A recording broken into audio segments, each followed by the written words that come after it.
Alrighty then! Good morning, good evening, good afternoon, and welcome one and all. My name is Michael. I'm the Deadosing Gamer, and welcome to Pathfinder 2nd Edition. These 7 dooms for Sandpoint. Why is my map layer so low? Why are you down there, buddy? You're not supposed to be down there, silly map layer. You're supposed to be like here. There, done.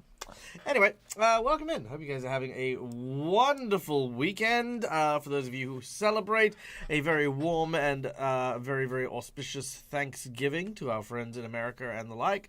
I hope that you celebrate well and healthily and avoid those double demerits. I don't know if you have double demerits where you guys are from, but we definitely do, and that's why Matt's having a good laugh. It's like, double demerits, because we can't be trusted on roads. Anyway, so yeah, there we go. As you guys know, we are here for some role-playing fun and shenanigans. We are playing Pathfinder, and we are going to be embarking on an adventure in which these lovely and amazing people who are my Patreons will get to embark on these quests, do all the things, and hopefully save Navanda's wife. That's it. The 7 dooms can hang. There is nothing more important right now than Navander saving the missus, okay? You don't understand? 7 what? Nah, not important. 7 what? Sandpoint? Sandpoint can burn. They can be tiny bastards who are trying to put up a freaking insomniac princess. For all I care, I don't give two sticks about 7 nothings right now. I am going straight for me wife, and that's how it's working. Your wife or your life. That's it. Anyway. That's what's happening today. Now, before we, pretty sure that his wife is one of the dooms. Maybe. I could make that. Oh, man, how funny would that be? That would be fucking hilarious. Oh, especially when he finds out he went off with the clone. Yeah. Well, yeah, that's true. I mean, honestly, it's actually going to be really funny when that scene happens and Navander is going to come back with his injured wife, put her into her bed just as the clone wife is coming back having recovered. I, for one, support this initiative. Yes, because Clone Wife was like, "Oh, I missed my husband." I've just managed to finally piece together everything about our lives and our relationship together. It took me a long time, a lot of hard work with my father. We're actually on speaking terms now. Like, we overcome so many things, but now we have the relationship I've always wanted with my father. Yep, that's it. And then Navander takes her out back to have a conversation, explains things, and while back there, she melts. And no one sees her disappear. Yep, that's it. Except for Shalelu, who is up in her bedroom watching Navander bury the bones and slime that was her body. And then constantly doesn't see the melting event. And then is constantly in fear that they might be next. Yep.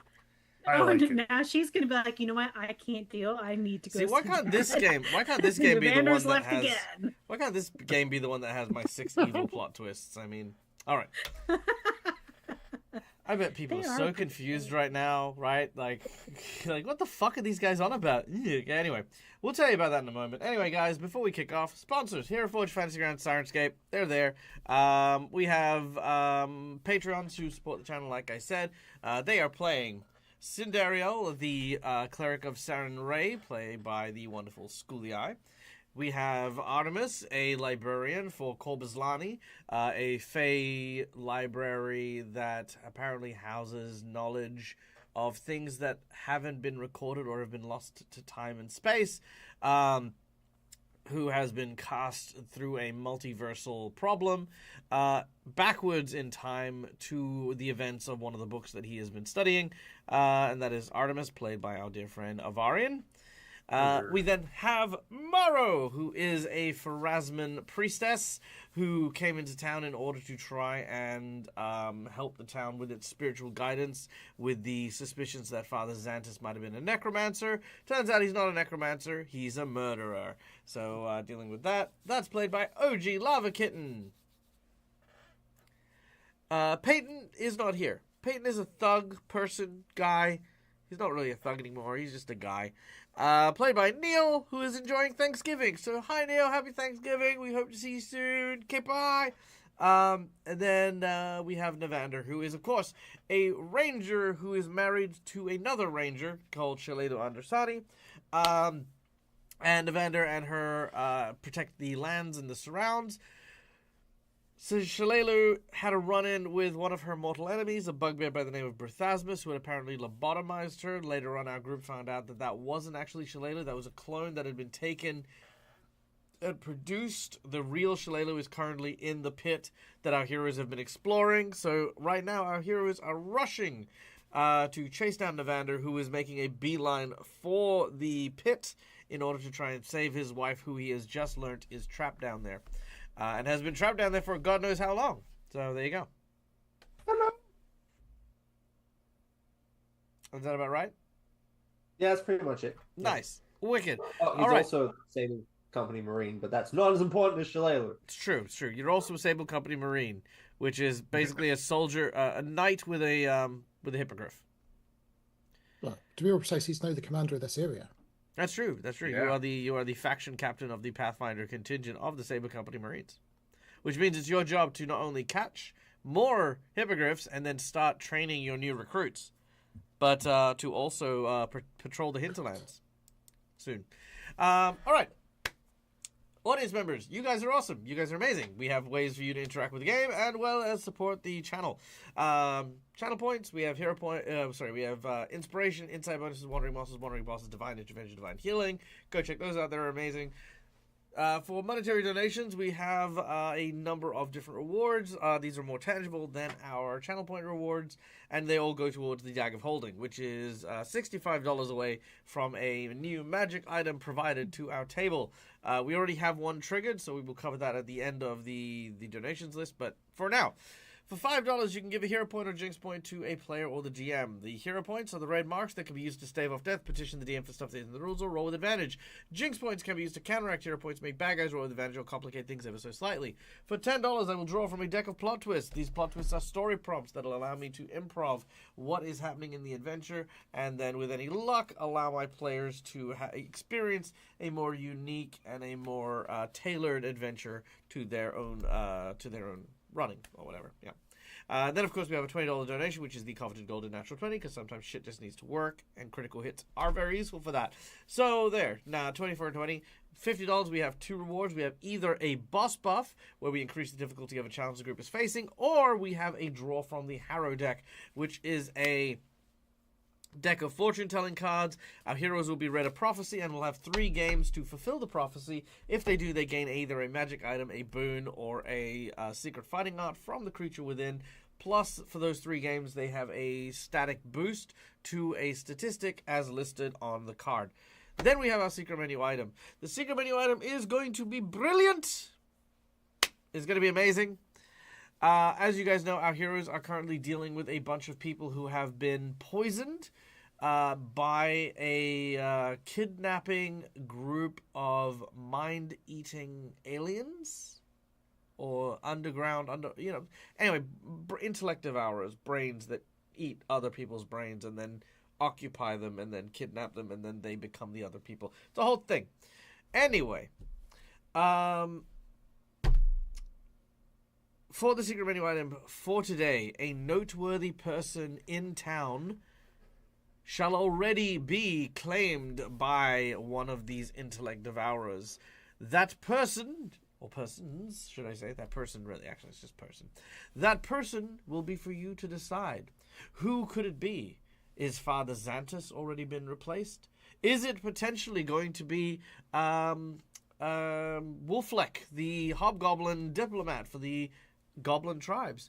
Is it the new mayor who has just shown up to town mysteriously? Is it Khan Scarnetti? Whoever it is, you basically get to pick someone to have been replaced by a fake. And you would have to message me in secret so that the people don't like it. So yeah, don't know. There you go. Yes, I will replace Westonson as well. Westonson is technically on the board for subjects as well, so I want without any shame at all replace Westonson's brain with an intellect devourer. He keeps handing out snake oil. literally pressed snake. Mm-mm. All right. Well, without any further ado, ladies and gentlemen, let's say we get started. All right, let's go. Do you want to cover the dagger holding? You said we were. Oh yes, the dag of holding.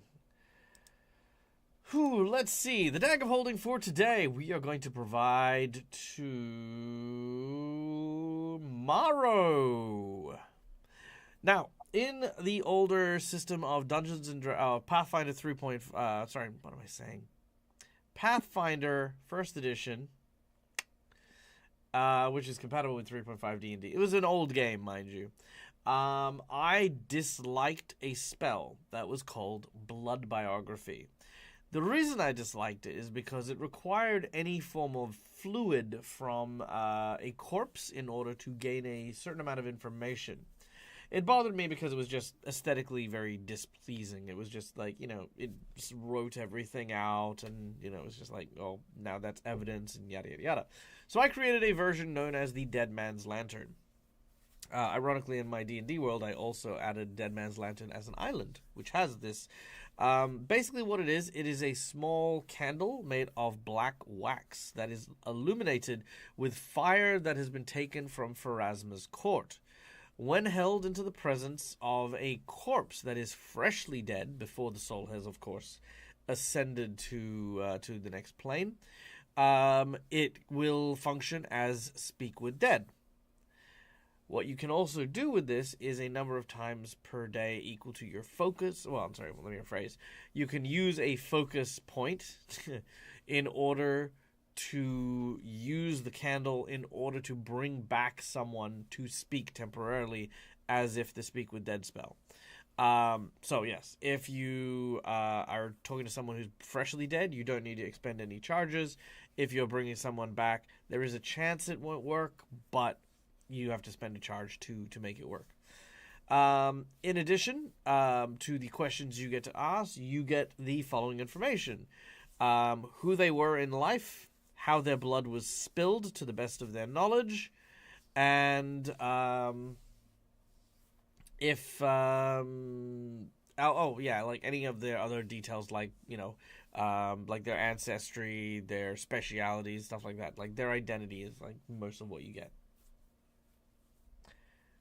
So yeah, Very cool. it is the Dead Man's Lantern. That's very cool. Thank you so much. I didn't say you got it. Cinderio gets it. You said Like, why would Mara. I give it to? Mara. You said I Maro did say Mara. first. I know. But Mara you will can get give it this. to Cinderio. No, Mara will get it. As Okay. part of your priestly kit. Ah, okay, cool. Okay. Cool. Yeah. So, So with now that, all we have to do is get her to use it in the middle of the town square, so everyone just focuses on her being a necromancer. yeah. That's not the sounds I want to go with. What's this That one? was very holy. It was. That was you getting your item. Remember, no one noticed. Ah, much better. Okay. Nestled among the western coasts of the Varisian frontier, the small town of Sandpoint is no stranger to danger. Our heroes, hailing from the town, quickly make their way through the streets, ducking and darting past the town's civilians who have not already succumbed to the midnight milk, a poison that has inflicted a great many people. Thanks to the efforts of Alva Polica, aka Pillbug, our town has seen the worst poisoning it has ever encountered in its history. Drinking the water and then the fake antidote provided by the alchemist has caused many people in this town to fall and slip into a deep slumber. This was all in preparation for clones that are being created down in the pit to replace people in the town of Sandpoint, and who knows what the plans were, but these clones, once they replace the town, could spread far and wide for an agenda and purpose all too unknown. It wasn't until Navander learned that his wife, Shalelu, is among those captured by the cloning Deros that lurk beneath the city that our heroes have now begun to beat a hasty pursuit, returning back to where they came. Cinderio, Artemis, and Maro, you are making your way as quickly as you can. Peyton volunteers to stay with Misha for the time being. This Misha. I'm gonna take the liberty here of saying that the intent here is that Peyton is going to reveal to Misha the truth of her nature, or this nature, that she is indeed one of the clones that has been a part of the town.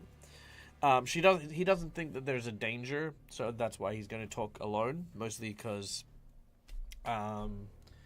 it's going to be okay, and he's going to do it with Noin, Peyton's own clone, to help, ease things up. Basically revealing that Noin is a clone as well.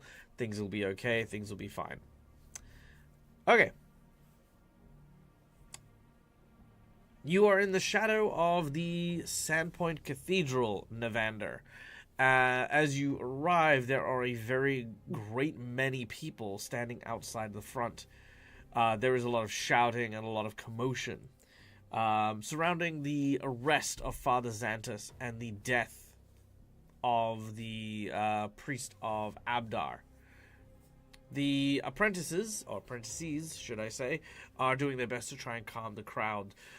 Please, we understand that you're all very, very concerned. I know that what the news about Father Xantus is quite upsetting, but I'm sure there is a rational explanation. Rational explanation? We demand to be able to access the church and its services. But what good is that if the priest themselves is corrupt? Yeah, yeah. That priest conducted necromancy. We all saw it. A ritual fueled in blood. Yeah, we all saw it. It summoned demons and devil lions. Yeah, I remember that. Apparently they don't know how to give directions. Because they didn't surrender when Peyton asked very nicely. He did ask nicely. He did ask that line very nicely. Start walking through them to make his way to the portal. As you do so, one of the guys in the crowd make an acrobatics check. An acrobatics check? Yeah. Ooh, I'm great at acrobatics. Can I perhaps suggest athletics to push through or regardless? Oh no, fine. If you wish to do that, you don't need to make the check at all. Wonderful. Cool. As you use your athletics check to barrel through them, one of the guys grabs you back and goes, "Oi, what's your problem, buddy?" Oh no, you don't need to make the athletics check. Right. Like I said, the acrobatics was for you to avoid knocking into people. Oh, okay. That's fine. Yeah, and that's also an Arcana check, just so you know. Oh. Well, help if I can read. You're right. Sorry. Yeah, you should get some glasses. I should get some glasses, yeah. Glasses that actually work. Anyway, what's my problem? What's your problem, buddy? My problem is that there are people that I need to go get, and you're slowing me down. If you have any questions, talk to Sandariel. She's the one in charge. At this point in time, behind you, Sindariel, Artemis, and Maro, who are in pursuit of Navander, arrive. No sooner than Sindariel having arrived, the crowd turns away from these apprentices who clearly don't know their ass from their elbow and make their way over and immediately surround Sindariel, Artemis, and Maro, demanding an explanation on what's happening with Father Xantus, what's going to be happening with the church services, who's going to be helping us throughout all the things that we need. Is Father Xantus guilty? Is he a necromancer? Aren't you supposed to be hunting necromancers? What is the church supposed to be doing about this right now? Are undead going to run rampant? I heard that there were ghouls in the graveyard. Are they still there? There's a lot of people just bombarding you with just a myriad of questions. Navander, you, however, are free to go. They're nowhere near you now. Straight to the portal. Yeah, you head behind to the back of the temple and down into the that particular area. It'll take you a little bit of time, but let's see what the others do as the crowd advances. Your time to shine, Sandariel. Make Xantus proud. You do know Sandaro's not good at diplomacy, right? Let's see. What can I do? It's not about... It's She not hasn't about chosen. your stats and stuff. Yeah, I know. No, she keeps stuttering to these crowds. We've seen that in the past. That's what she's not Yeah. good. Yeah, not good at diplomacy. You've got social anxiety, is I think the. Yeah, yeah. Right. There are multiple investigations happening, one of which you are impeding right now by not letting us past. But we will find out what is going on with Father Xantus and resolve the situation. What else do you need help with? You immediately get bombarded with even more stuff. I need some healing spells. My grandfather's sick. I've sinned against my family, and I need to confess. There's literally just people just Wonderful. And she'll point to the acolytes and be like, they can help with potions and all of those things. Anything we don't more we can't serious. do potions, and we don't do spells. We light candles. We're assistants, man. Like, we're learning how to do this shit. You can take confessions, can you not? Yeah, but we can't absolve people. That's not what we do, man. Like, you're basically asking an altar boy to run the church. So write down the confessions so they're easily accessible for blackmail later, and pick up potions from Misha up the road.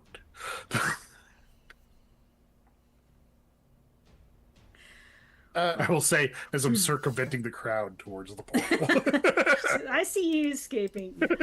Yeah, I'd imagine Sindel just gives him a what the hell look. This is not the time to be overwhelming the church.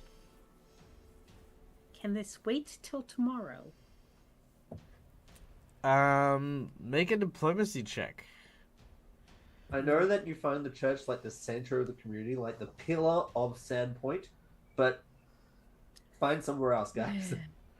You know, it's not like you know, in Sandpoint, the cathedral is like the main, like, largest building. Oh boy, diplomacy is going to be so good. I'm so Yeah, much it's not- better at intimidation. It's not like effectively a quarter of the city map. I knew it. Mara's not great with diplomacy. She's better at intimidating people out of her way. She's trying to be nice, though. Everyone is very insistent here, and very quickly you have unintentionally turned the crowd on you. These guys are too busy for our church and for our community. I knew this is the case. I knew that since Cinderial has always been like the right hand to Father Xantus, that she'd be just as useless. How do we know we can trust her as well? Maybe she's all in on this whole murder thing. Yeah, wasn't that guy supposed to come and replace Father Xantus after the ritual of the necromancy thing? Yeah, and Cinderial helped with that ritual. Yeah. And this priest of Pharasma is also with them. Yeah, priest of Pharasma. All right. Or maybe not. They start to. Mara's going to turn on them. Yeah, And she's go gonna, on. I'm going to use Exhort the Faithful to order them all to go home and pray for all of their sins. Interesting. Okay, what does exhort the prayful do? Exhort the Faithful is when you request something or course, members of your own faith, so it probably won't get everybody within the crowd, you can attempt a religion check instead of diplomacy or intimidation and get a +2 circumstance bonus to the check. All right, let's make that religion check. I love how, like, Xantus has been gone for 2 minutes and the church has become I authoritative. know, I was like, why are we all falling apart? Like, calm down, people. Well, keeping in mind That's most of them are here specifically for answers about Father Xantus. Oh, come on, Fantasy Grounds. All right, Yeah. that's a 19. It's a no. And I'm pretty sure that was yesterday. As- because the rest as of I'm That's As I'm 2 threes in a watching- row. Morrow struggle with the crowd, and I'm slowly circumventing to get closer to the portal. I'll Oh, you reach don't know where out. you don't know where the portal is.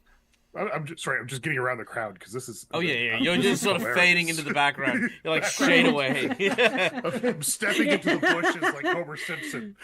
Oh, you don't even need to do that. Leaving You us behind. just turn on the group. You just join the crowd and start yelling at Maru. I'm going to reach out and grab an after image. So you see like an infinite number of Maro's images appear as different outcomes and probabilities. And I grab one and bring it back to center. And I'm going to use Trip the Timeline to give her another reroll.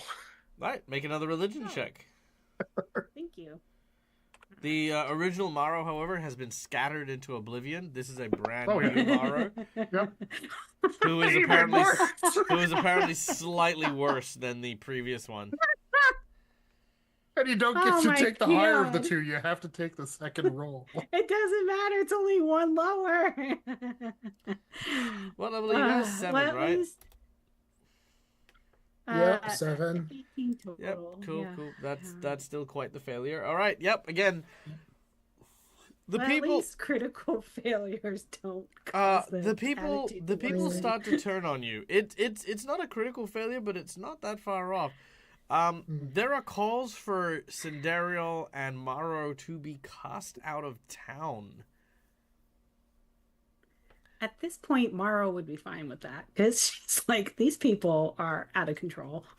I mean, that's why you came to the town, Maro. I came to get rid of undead. And No, you stuff, came. not No, you deal know, with- you came. You came because you heard that a turbulent priest was at the center of this town, and you were here to offer guidance to these people in their time of trouble, if you recall. Ah, for fuck's sake! All right. Oh, I have to do my job. Fuck. No, she's just See. like, okay, Can't I just stab them in the neck okay. until they stop whinging? But seeing the crowd She's- slowly turn maybe on she Maro can and like Sandariel. get Sindariel out of there and like fine. Form a line. I will help you. And she's gonna try to nudge Sindariel so she can get out of here and not get trapped with the group. So at least, you know, Okay, there's more help going into the pit. Yeah. Okay, I dig that. All right, Sindariel, what's your response? A lot is happening, and Sindariel's just kind of like shrunk to the back, which I can kind of see. Oh yeah, because I've not been able to get a word in yet. No, you haven't. No. Sorry. Me as a person is still trying to mentally process everything that's happened since I wasn't able to interject. Well, I think this is kind of appropriate. Let's say that during this particular time, like I'm saying, like maybe about 20 to 30 people are gathered here in this crowd. Listening very carefully throughout this entire encounter, Sindariel has pieced together that the town is fundamentally afraid. Like, again, Father Xantus has played a key role in protecting the town, as well as guiding it. And to find out that the man that you thought was protecting the town is a murderer, specifically one who potentially also, on the back of the rumors of necromancy, is a huge deal, especially because the town has a very complicated relationship with someone you're very well acquainted with, and that is Jervis Stute, the chopper, who was, until the point he went on a mass murdering killing spree, was just a humble, quiet woodcarver who made tiny wooden birds. So now Father Xantus is the center of a new scandal where there's talks about him potentially being another murdering, necromantic serial killer, which is implicating the team as you guys are doing this whole thing for Nualia with the Seven Dooms and stuff like that. Bringing back around, the person he raised up was Nualia, the person who had threatened to burn down Sandpoint before. Yeah. That was who was brought back from the grave to be spoken to. So people are uneasy and angry, and like basically they were already on thin ice thanks to Karn, Scarnetti, and all of that stuff. This just lit the fire under these people, and now they feel abandoned. They feel scared. They feel like they need someone to blame for the reason why things are going horrible, and they're choosing to lay that blame, at least initially, on Father Xantus, and then as the church is as things got directed to you, that then became you, and Maro has now offered to step up and perform the church's services. Yeah.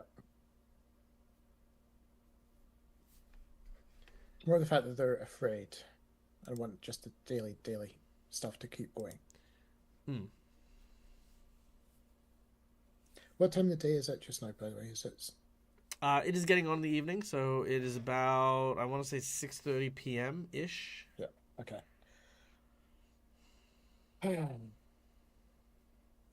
So, look, I know we're all afraid. That this town, for whatever reason, we always live in fear. It's part of our biggest problem. But that's nothing new to us. We've all been here for years, whether it's the raids from outside, the disasters. I mean, how many have we all survived? It's, you'd almost say we're a town of survivors rather than a town of the misfortune, even though that's what it feels like to most of us at times. But remember, through all of that, you had each other. It's not the fact that one person is suddenly causing us all to panic.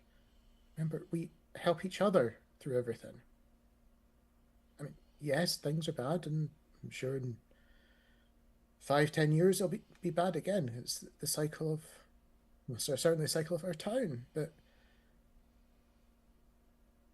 the panic here, whatever evil force is trying to destroy our place, this is the panic that it wants. It feeds off it. If we want to starve it, maybe take a deep breath, go to the tavern, and think, is this really your feeling, or are you just afraid and actually just want comfort from a friend? I mean, the acolytes can be that friend if you just want to talk to someone, get something off your chest.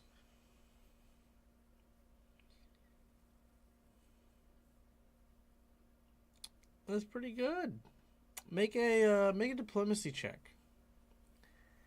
I'm gonna give you a -2. Another way.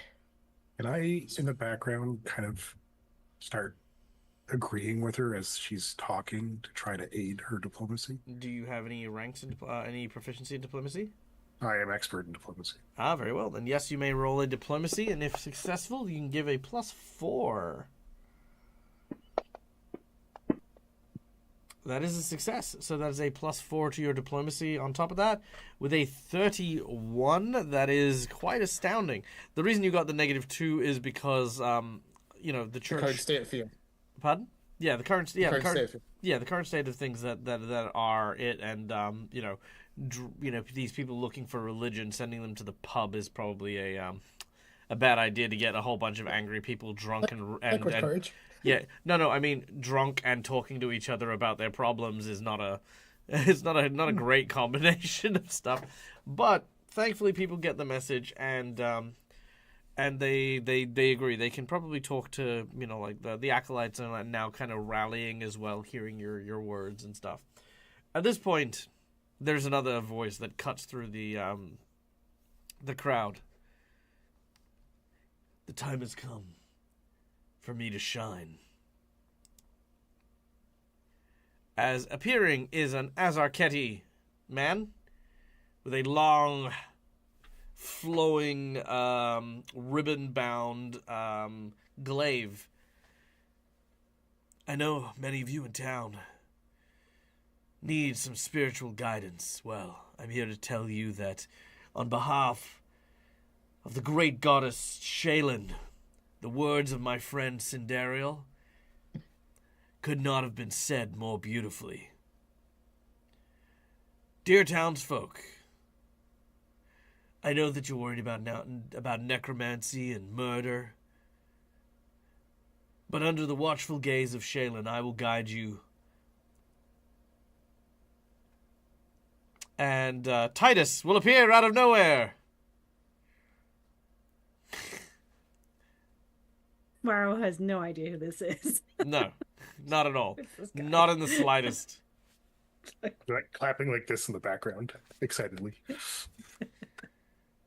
Yep, and Sandel's just got a confused expression because he doesn't look quite right. Actually, he does. I just don't have the non-evil Oh, you don't version. have. Hold on, let okay. me see if I can find the. No, I don't think I don't think I have the non-evil one. Oh, maybe I do. Actually, hold on. Oh, I do. Here we go. Haha. Hold on. Okay. That's a bit different for. There we go. There you go. There you go. Much Well, better. that's scary. Yeah, different reaction to that one. Hiya! Mm.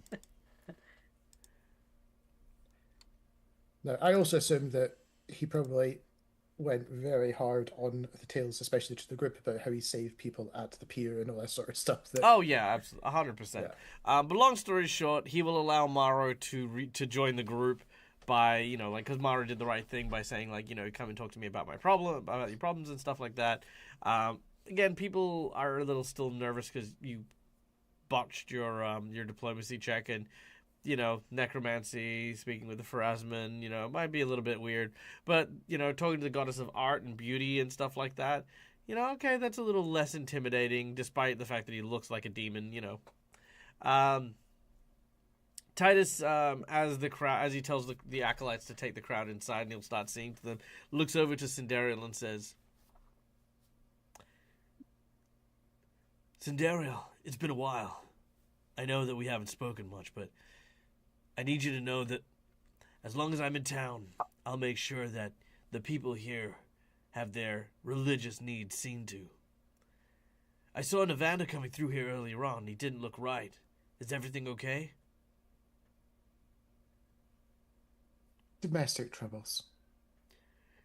I understand what that's like. Listen, if ever you need some guidance, my friend, my door is always open.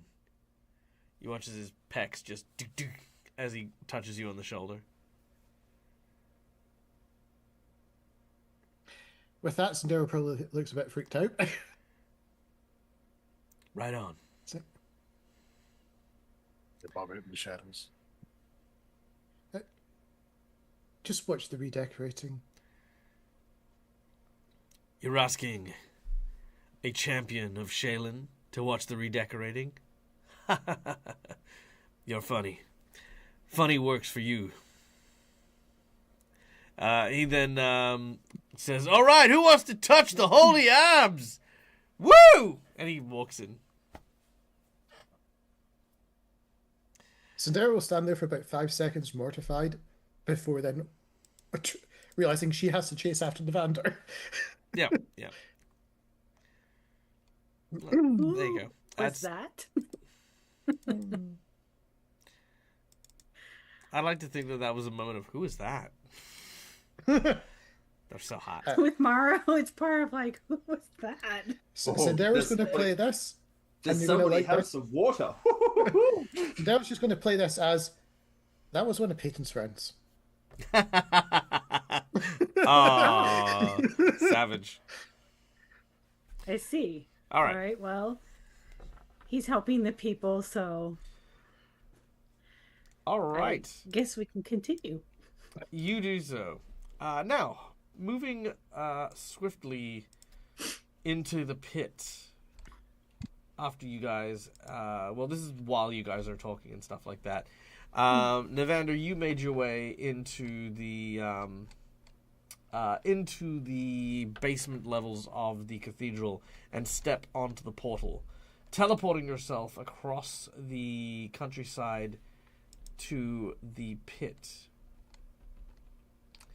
Now, I believe you wanted to go to the Clone Works, but you did you find the Clone Works portal? You know what? No, I think we're on the level above. Yeah, but you know what? All things considered, I actually don't think there's going to be a I don't think there's going to be a problem with Fast traveling us there. fast traveling you guys there. Yeah. So you're going to make your way down and head to the Clone Works, which is here. Okay. Navander steamrolling his way through. You would have come down this way, through there. Do you want to say and do anything to the two trolls that are sumo wrestling in this room? Nah, they look like they're doing their own thing. They are doing their own thing. They're very nice little pair dudes. Wave, cheer them on for their next match. Yeah. All right, Evander, share record. There we go. All right. Can you see yourself in the? Yes, I can. Let's give you a torch as well, I believe, because I feel like Yes, you please. can't see otherwise. I would have lit a torch as soon as I Yep. came down here. Yep, there you go. All right. Heading south, you continue to make your way through the sleeping areas and into the laboratory. When you enter, you immediately see... Nope, not him.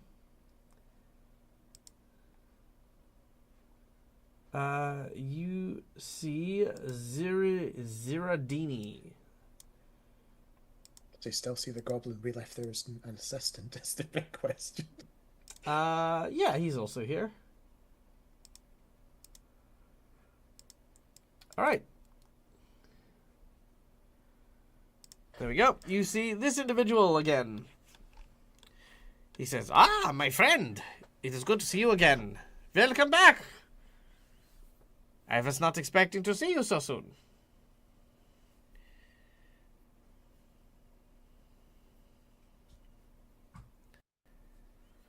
Nevada is just going to just glare at him. He's going to turn and continue in the direction of where Shalelu was, where he gained information where Shalelu should be. Right. You kind of march past him and into the lab. My friend, where are you going? He does not. He does not follow. He does not follow. No, he's just Oh. like, yes, that's very weird. Okay. How odd. Oh well, dum. I mean, you guys have traipsed through here before. Yeah, exactly. Okay. You So make. say, we also burned down part of that place before. All right.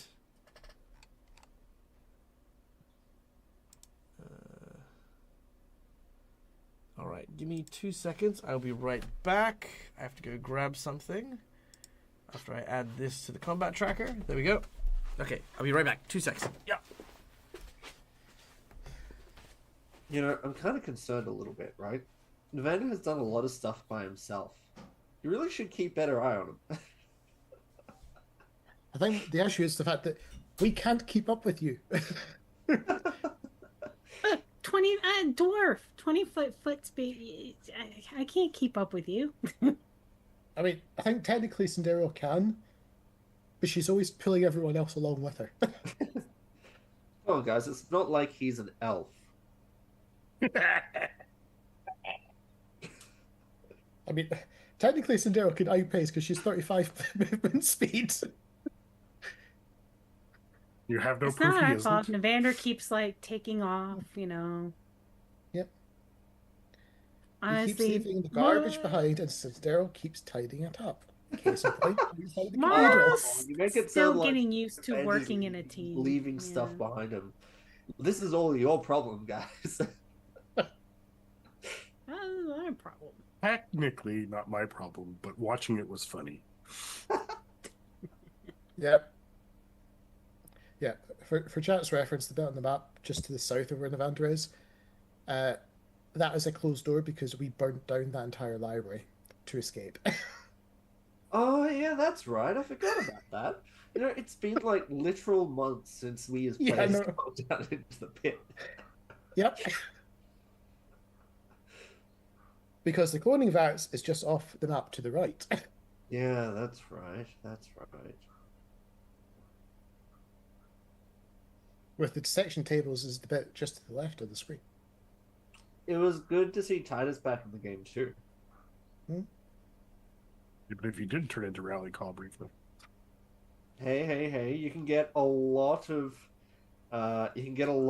divine. He does have some divine abs. He is a holy himbo, and he Holy is himbo. going to do his job. Yes.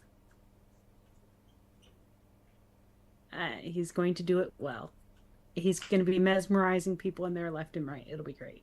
I'm just waiting for us to come back, and Marl's room's been redecorated in pastel pinks. I don't think she's decorated. She's how long has she been here now? A week? No, probably like 3 days to be honest. 3-4 days. Yeah, we'll have to find out. It hasn't been long, and she's just like, No, this place Well, is a wreck. no, because Reagan and that's been here for. It's been about a couple of weeks Has he? overall. I think he's only been here for like a week and a bit. Game wise, yeah, game-wise. like Yeah. in game time, it's not been that long since Maro's been here dealing with. No, I'm It's just saying because just we had a like- couple of days as part of the whole Reagan was Father first. She Xantis came in a little bit recovery after. to try and convince the town. We had a few days doing that, Did we? What does trying to convince Dag, you know, if he trying to remembers? convince the town people that Father Xantis can redeem them and all that sort of stuff. But you know, some of that stuff took place over the course of a couple of days. Yeah, Cookie. Navander is a little bit too decisive. Maro's prone to just wandering off, but she doesn't like take off to completely whole other areas. But technically, you did in Thistletop when you were possessed. You just plowed ahead and left us all behind and got semi-trapped behind the statue. Remember? Yep. Because you paid and left it through, and we were all still picking the flowers. Yeah. I don't remember. You did. So, as you enter this room, 3 iron prison cells hang open to the north. Within each cell, a stone tablet. They seem to hang over what looks to be a table, and on this table, various rivulets of blood that seem to pool into various locations. 2 creatures appear to basically be harvesting the blood from these areas. These kind of strange bat-like humans wearing robes that you can see these 2 over here. Furiously scribbling notes is another one of these creatures, but this one a little different, wearing more priestly robes and the like. This is the figure you see currently deep in his writings and his scriptings. He looks like a reasonable individual. He does. He looks like he will absolutely help you in any way possible. Now, the table that he is on is cluttered with scrolls, tablets, and tools. The eastern wall to this room glows with 100 points of various light, looking as though someone had tried to almost paint a depiction of an evening sky with golden paint over the wall on that side behind him. As you enter, I will give the scene to you.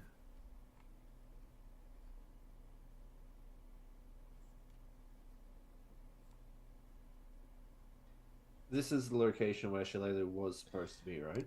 A secret place in one of the back of the cells should lead you to where she's being kept. Navander walks in. He's going to take a quick look around and see these 3 figures. There's no way he can move around them. There's no way he can stealth through them. He knows this is big guy at the table who's writing. He's going to call out to him. Hey,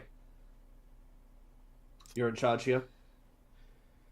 He rises to his full height. As he does so, these sort of leathery wings sort of unfurl behind him. Yes, you could say that. I am Yasmilor. I am a servant of the Hollow Star. And you, judging from your lantern, are not among the Darrow. Observant, aren't you? I'm here for an elven woman. Long golden hair. Dressed in green. I see. And pray, what is your intention with this golden-haired specimen? I'll be taking her and leaving. Is that so? And what, pray, gives you the confidence to think that that is what happens? Because if you don't let me take her, this whole place will be burnt down to the ground.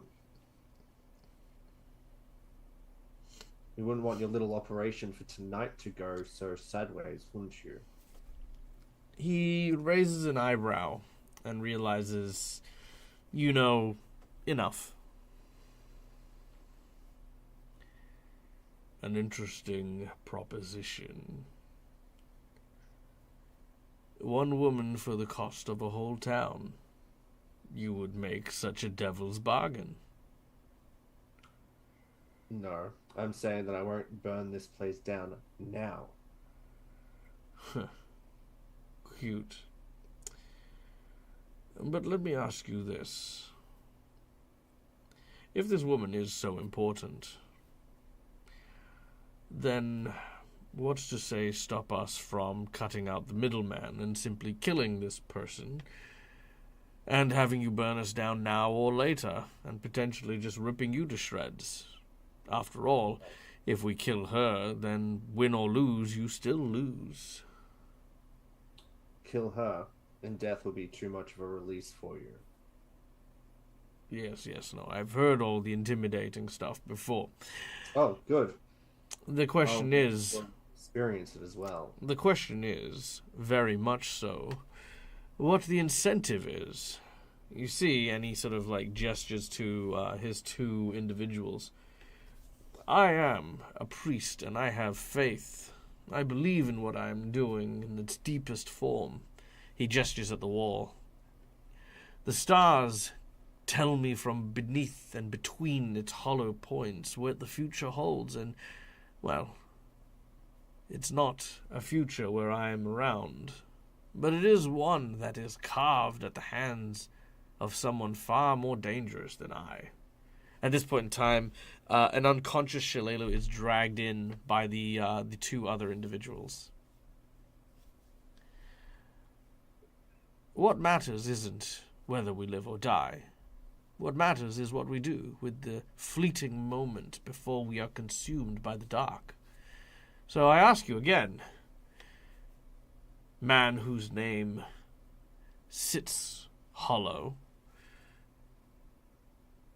what do you do when all you have is taken from you?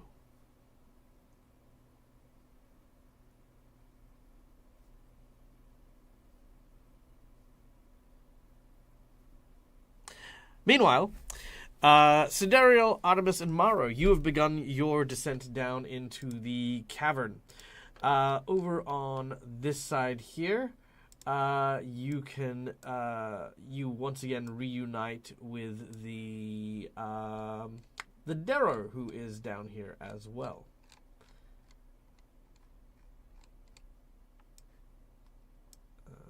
Let me get, there we go. Okay, and I will add the Darrow here. There he is. Maybe there he is. Yep, cool. All right. As you enter into this area, following where you believe Navanda will have gone, again, you are greeted. My friends. Is everything all right? Your friend came through here like a bat out of hell.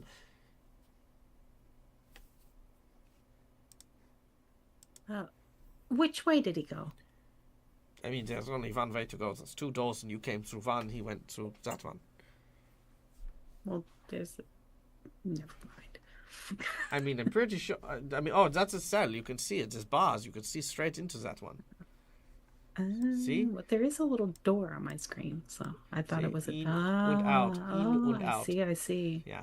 It's okay. Very confusing. Very effective. Very effective. Yes. No. Thank you. Oh, you're welcome. I was This very way, happy then. for the demonstration. Oh, not going to tell me shit? Okay, that's very rude. Okay, bye! He's looking for somebody. He's very upset about it. Oh, I see, I see. Well, I mean, we don't have anyone here. I mean, you made us, like, promise not to make clones of you, and we didn't. We haven't made any more clones of you since those other ones. Also, who are you? Oh, it's been a. Yes. Yes, my name is Artemis. I put my hand out to shake. Ah, he says, Artemis, you have a very, very slender build. He looks. Thank you. He shakes your hands and examines it.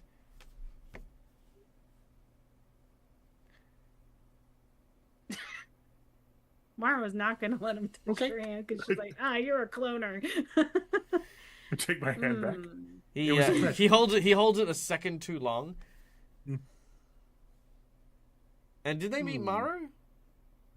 No, Yeah, this is her first time in Yeah. this area.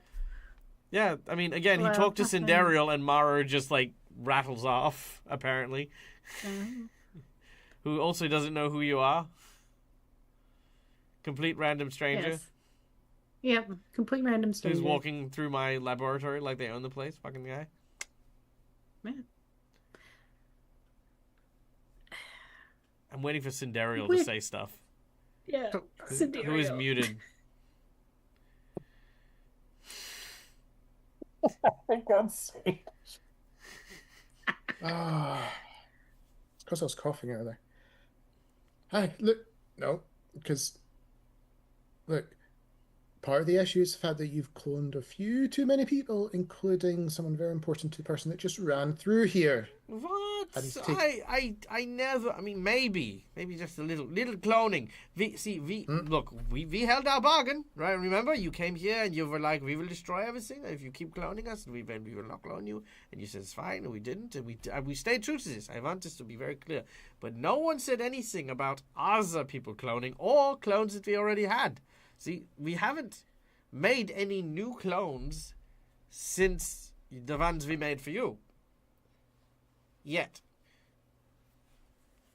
But there are others. There have been others. They're around the place and stuff. But if he's looking for more clones, we can make more clones.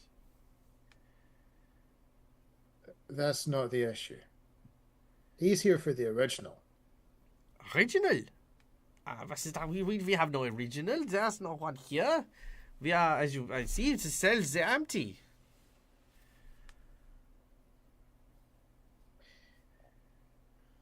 Oh, Sandara would have heard the conversation through the curtain quit. Yes, you would have. Yeah. You would also know the name that was given to you, which was Yasmilor. Sure. Well, according to your friend in town, Pellbog, Yasmilor has a plaything. Oh, this guy. Yeah, no, look. We are both servants of the Hollow Star. We are connected by the same organizations, but our pursuit has always been the same thing. We are trying to figure out exactly how to alter DNA in order to help us get rid of this curse that makes us allergic to sunlight. It happens that our research coincides with their desires to replace people in sort of this invasion of the body swapper kind of thing. But he does not work with us. He sort of more works alongside us. He's got his own agenda, whatever that happens to be, and, we're just doing science.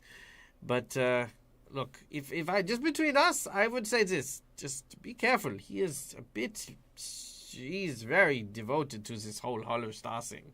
The Hollow Star is about, old gods and dark magics within the dark tapestry and stuff. They are nuts. They come in hot, Whatever you do, try not to provoke him if you can. I mean, if you have to, I'm not going to stop you. None of the Deros will stop you. Like I said, we are all scientists. We are not here for fighting. This is why this arrangement works well. You let us do science. We don't get punched in the face. It works. But him, oh no, he's insane.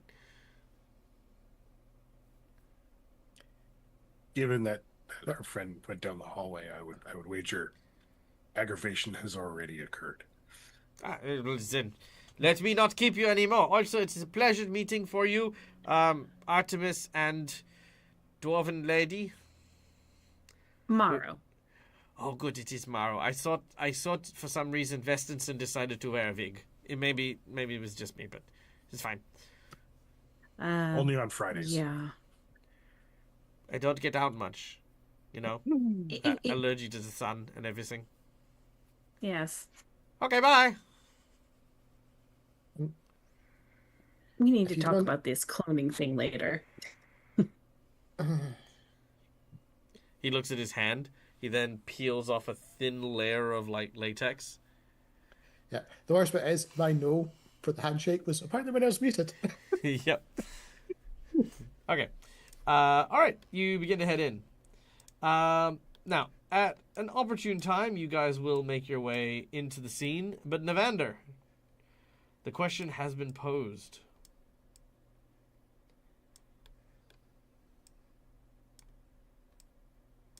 What will you do when you lose everything?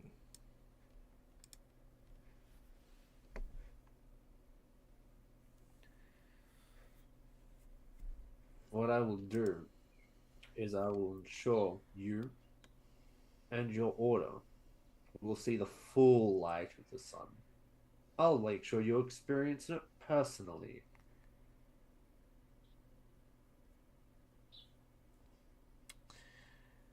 He snarls a kind of wicked grin. And he Give me says, Give her to me, and I will leave.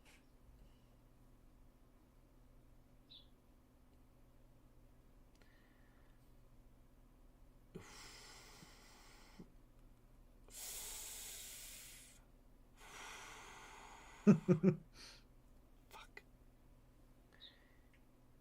He says, no. If you wish your mate to be returned to you, then I'm going to need more than your promises of not hurting me. Because as you can tell, I am very afraid of you. No. I want you to remember this shame. Take the mark. Be branded by the hollow star. You don't need to serve it. Just need to remember to what you owe your wife's life. And it was not your strength, but the mercy of the creatures between the stars. How does Shalelu look, by the way? Good question. She looks, honestly, she just seems unconscious with a few bandages around her forearm, likely from when they were doing the extraction of, like, blood and stuff like that. Yeah. But otherwise, she's not malnourished. She's not injured in any way. There's no bruises, no cuts, no nothing. You can see that there are restraint marks, like where obviously she had been tied down and the like. She does appear to be drugged to a degree. Okay. I say drugged as in like sleep potion, drow poison, that kind Yeah, of thing. Not, sleep potion. you know, And she's flanked by these two guys, right? one, they're each holding an arm, you know, just to kind of like hold her up kind of thing. Are they holding weapons? Are they holding weapons? No. I think they do have weapons. What do they have? They've got... you can see on their belts they have kukri. Okay, wonderful. Yeah. Is this door immediately behind them open?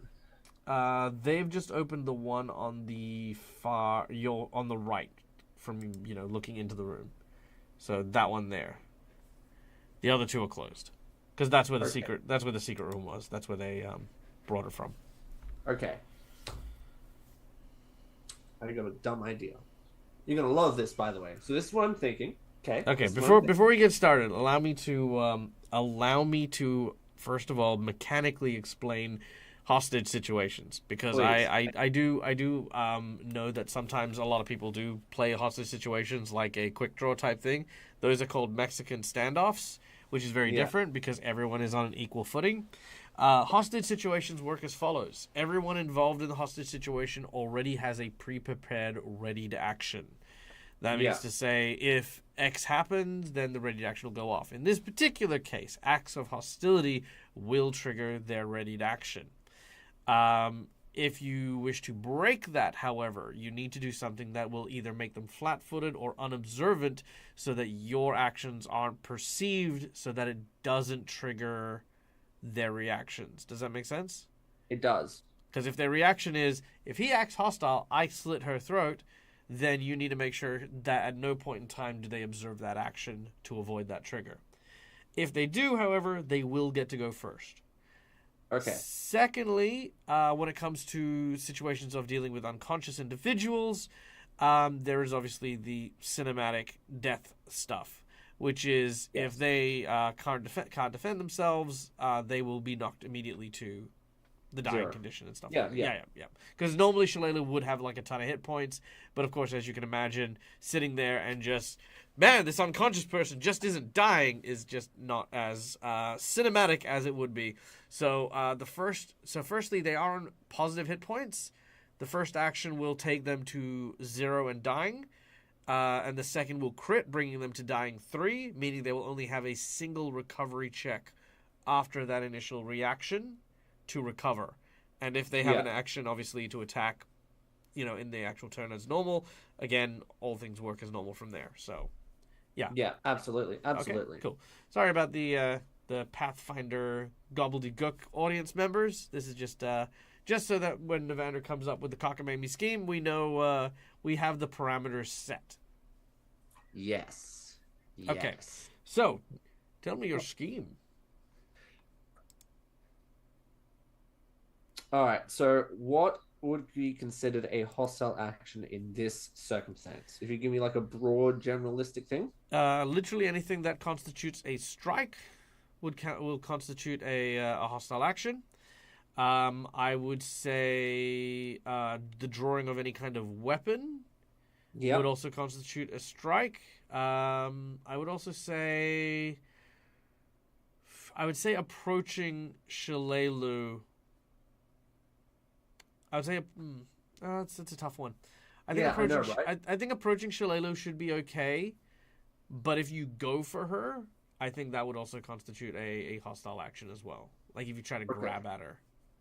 Okay.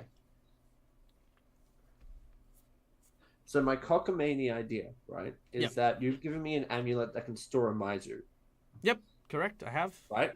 So the idea is, right, if I throw the amulet in front of these two and then summon a Mizu, should that distract them enough for me to grab Shalelu and drag her into this room that's open?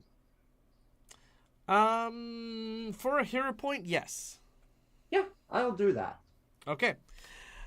I'm not even gonna ask for any checks. I feel like that is just gonna do what it's gonna do because that makes perfect sense as to why.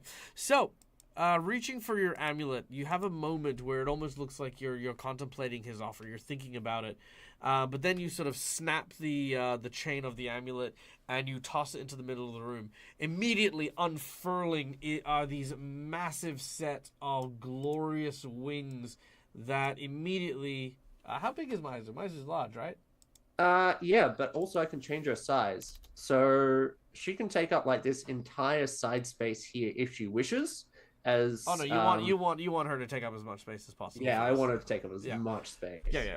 Her wings batter these individuals around. Now that does give you enough cover to make your athletics check, which you need in order to beat their grapple.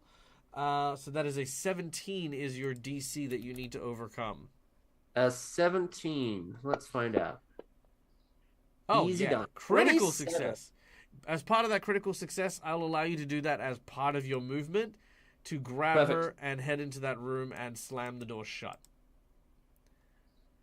At this point in time, Sindariel, Artemis, and Maro, you hear the sound of screeching coming from inside the room as you open the door and can reveal Maru in the midst of flailing angrily at these three creatures. And that's where we're going to go into initiative. All right, let's get some mood music going. Like my cockamamie idea? It was good. It was great. I loved it. Yeah. Yep. And you still had 2 more hero points as well to help support it. That's true. That's true. And the key reason why that cockamamie scheme worked is because you asked about it before you implemented it. Yeah. All right. And that makes a world of difference.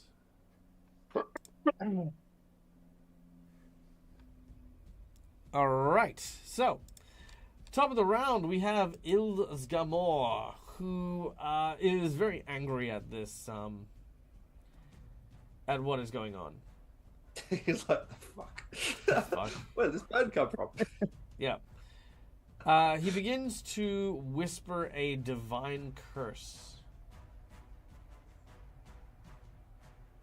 Don't like that.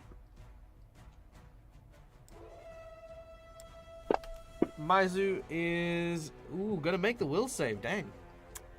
Ooh, I'm gonna use my jinx. Good at will saves. I'm gonna use my jinx point on that. All right. I have a feeling I can get better than that.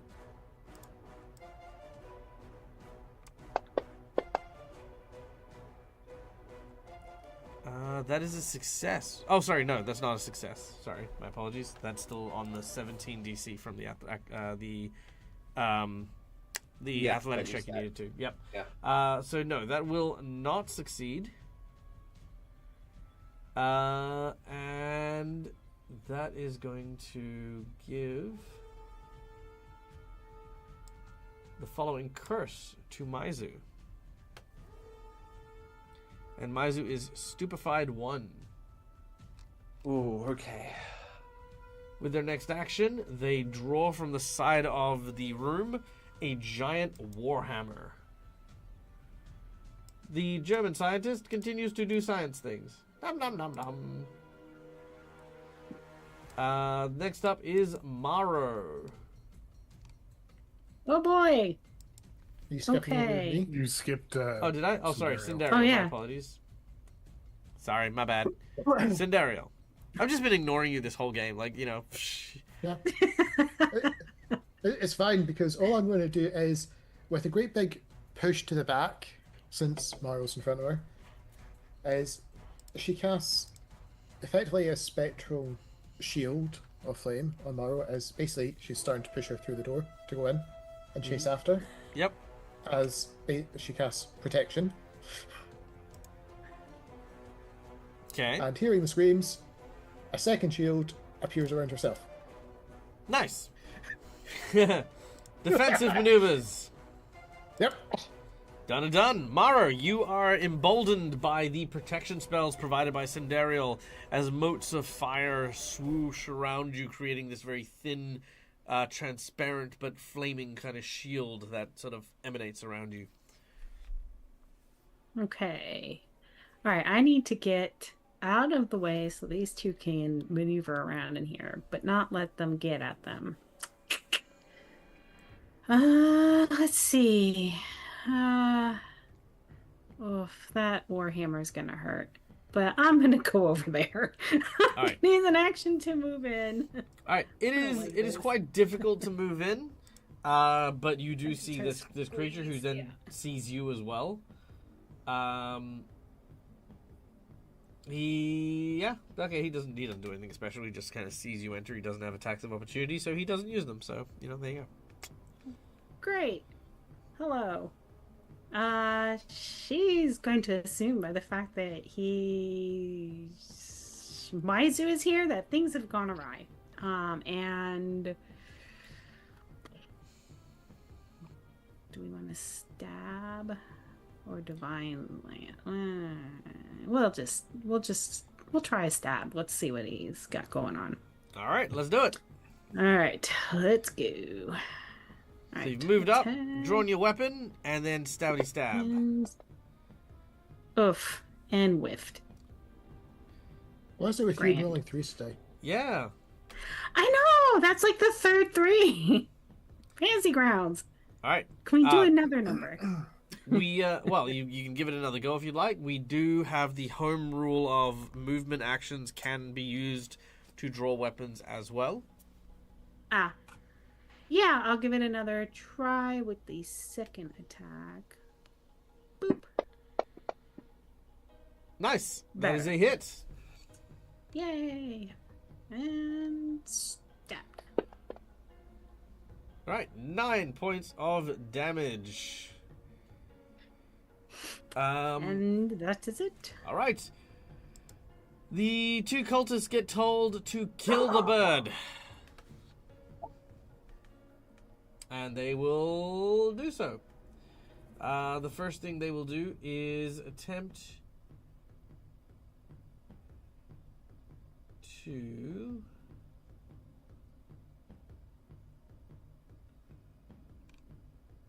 perform shock mind.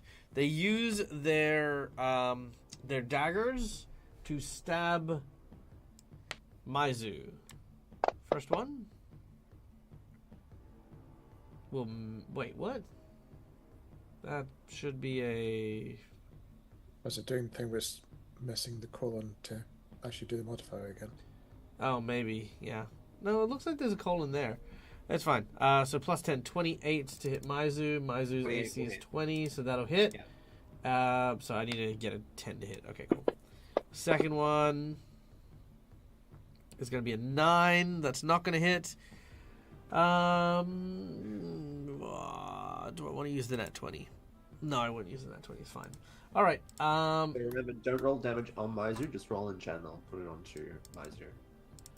Yeah. Because the damage that you roll into Maizu will go into Navander.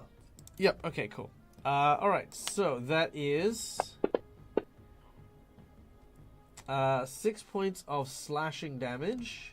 Yep. Plus with the shock damage, Maizu needs to make a will save, which Maizu will succeed, but will also take 6 mental damage as well. Okay. With Odd Bandicoot's inside bonus, you realize that these creatures are psychic bat-like beings. Their blades actually hit into channels of psychic energy. So very, very minimal slashing damage, but the mental damage is quite significant. All right, and with its final action, it's going to bite.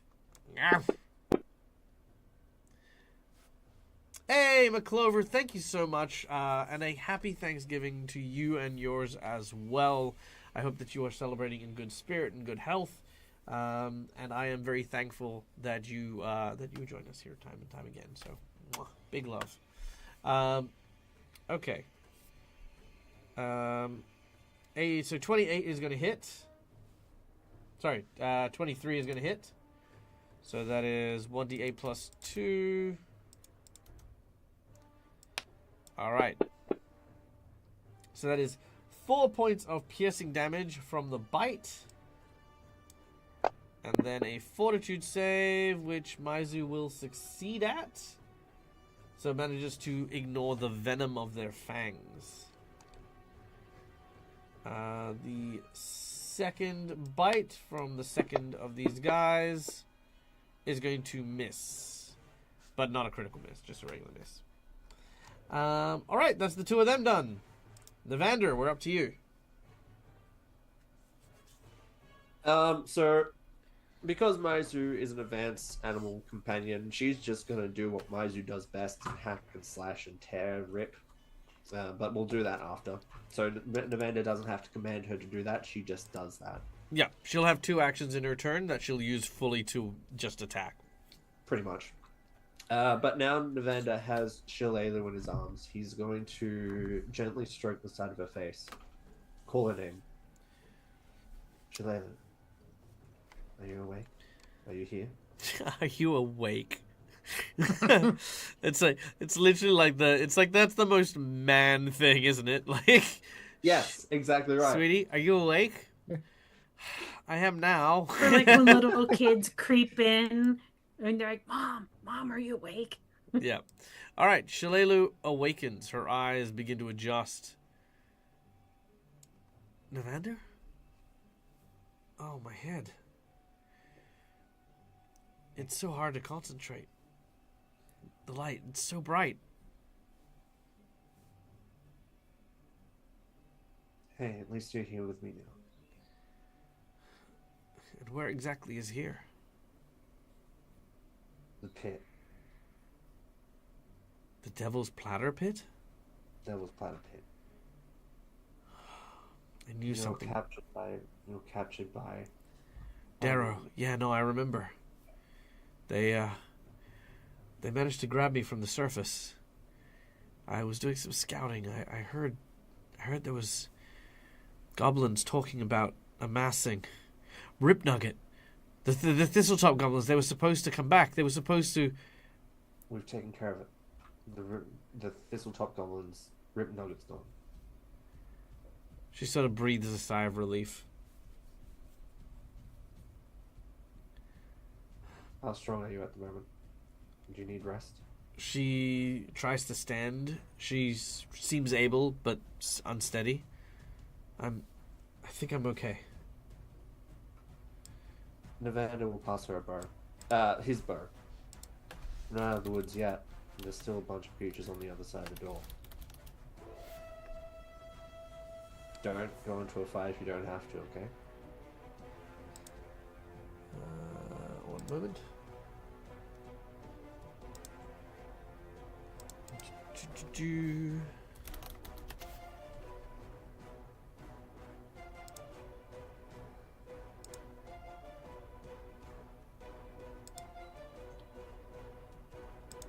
Alright. Because guess what I picked up just for this occasion?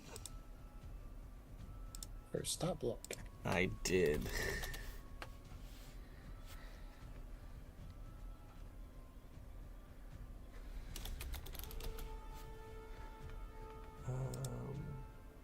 But I think I need to reset my assets real quick. There we go.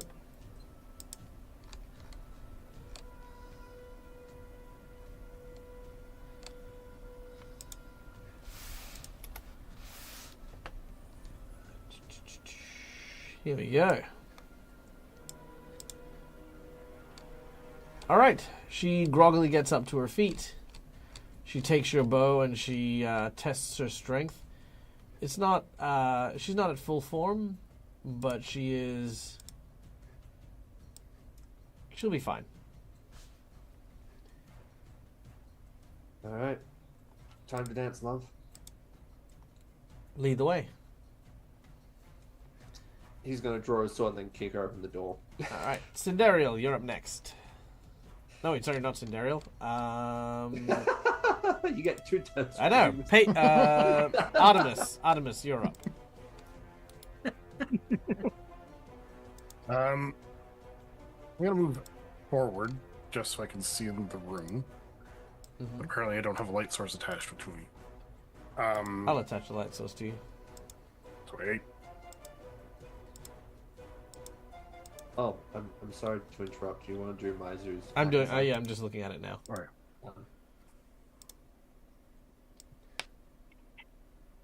No. You keep going. Maizu's just flailing. I'm gonna move up to Mine's here, got bit. and starting just in front of me and going to the left,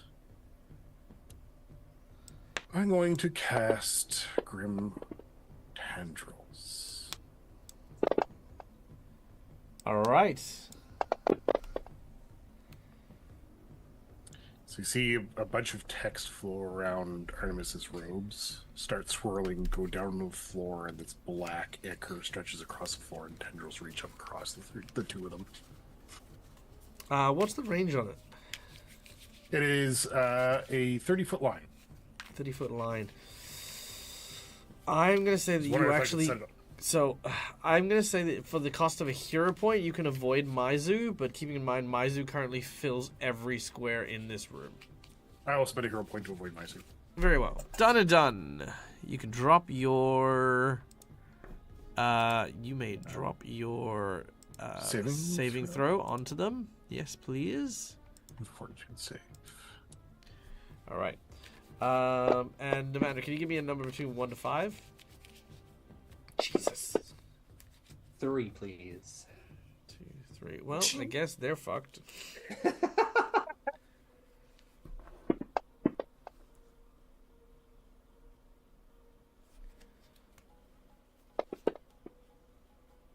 All right. The two little acolytes, they get squishy-fied by your tendril.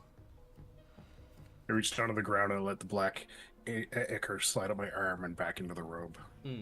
Maizu's claws actually knocked both of them prone, so your tendril just sort of wrapped around them and just pulled them into the ground, where they just sort of disappeared for a moment. Then just these fountains of blood and ink fly out.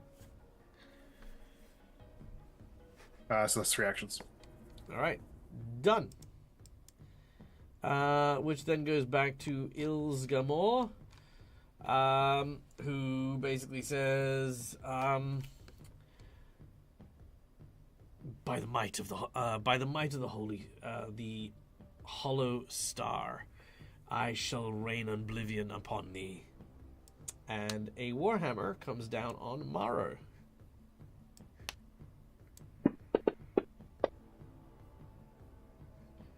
A solid hit, Ow.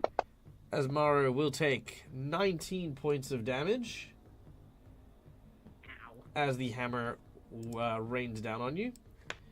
The second time he swings it sideways to try and hit you in the jaw and will miss. And the third time he's going to use the handle to hit you in the gut before raising it up into a full swing, which I am going to use a natural 20 for. Ah, rude. All right. It's not bad. 22 damage, and give me a number between 1 to 5. 2. 1, 2. Okay. You don't have a shield, do you? No, I'm not carrying one. All right. Next card. Oh, that's pretty nasty. Ruptured spleen. Ow. You take 1 persistent bleed that cannot be removed until you receive magical healing. I don't think that's going to matter too much with Cinderial nearby, but That still hurts. yeah, it Ow. does. It does indeed. All right, but that is what he does. Next thing you know is Shalelu steps out of the back room here.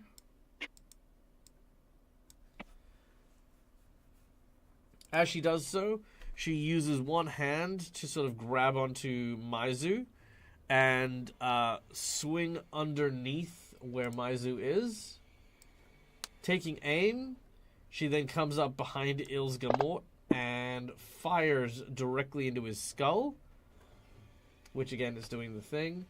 So let me try that again. So plus 26, 38 to hit Ilsgamort, which his AC is 26, so that is a critical hit.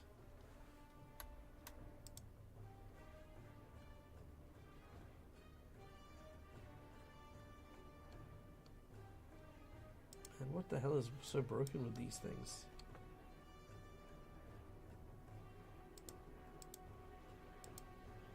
Yeah, I don't know how this is not working. Okay, it's fine. Does it do it for the other games or just this one? This is the first time it's happened for this, so yeah. Okay. So, 4d8 plus 6. It's happened on some other NPCs things from Matt. Yeah, yeah. Let's see. That's fine, that's fine. Alright. So, 16 points of damage to Ilsgamort. Really? Is that it? Well, probably do like an extra. If this is Novanda's bow, do like an extra D6 fire as well. Oh, yeah, that's fine. Oh, it's deadly as well, so she also gets a D10. There you go. Yeah. which is an extra 2. Okay, cool. Okay, so that is 18, 27. Cool. All right, and then is going to fire again at Ilsgamort. Another critical hit.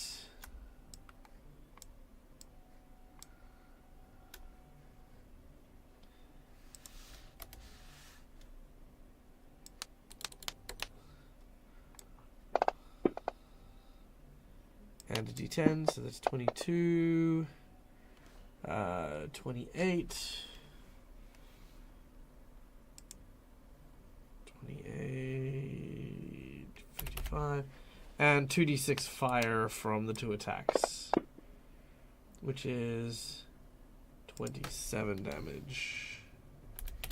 Alright. So yeah, Shalelu swings underneath Maizu's wing, fires 2 shots straight into the back of his shoulders. They penetrate out the side of each, perfectly evenly spaced out, as she says, "I owe you for that one, you mad scientist bastard." Cinderial, you're up. Yep, and Cindero's going a little bit crazy. So Sindero will start by poking her head into the door, Oh. just so she can actually see. Sees the individual is causing so much pain and suffering.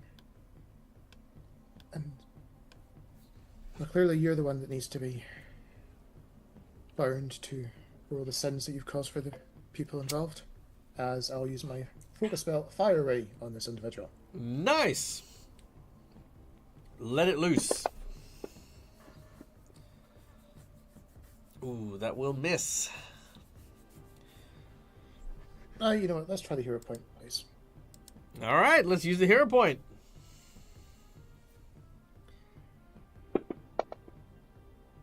Oh, that's unfortunate. You know what? Just because Fantasy Grounds has been really, really crap, I'm going to give you one more roll.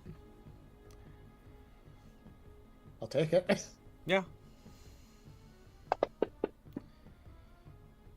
Nah, still miss.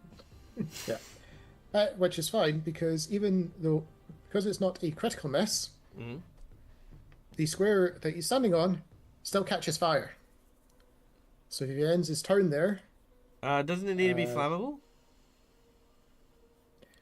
So a blazing brand of fire arcs through the air, lighting the opponent and the ground they stand on fire. Huh. Yeah, The spell okay. attack roll, and provided it's not a critical failure, the ground still catches fire. Yeah, okay, cool.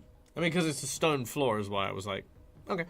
No worries. All right, so fire begins to burn from where it's standing. He appears to be afraid. Yep, so... He does not like fire. Yep, so on the end of his turn, if he's still there, he'll take some damage. So. All right, sick as. All right, you got one more action, I think?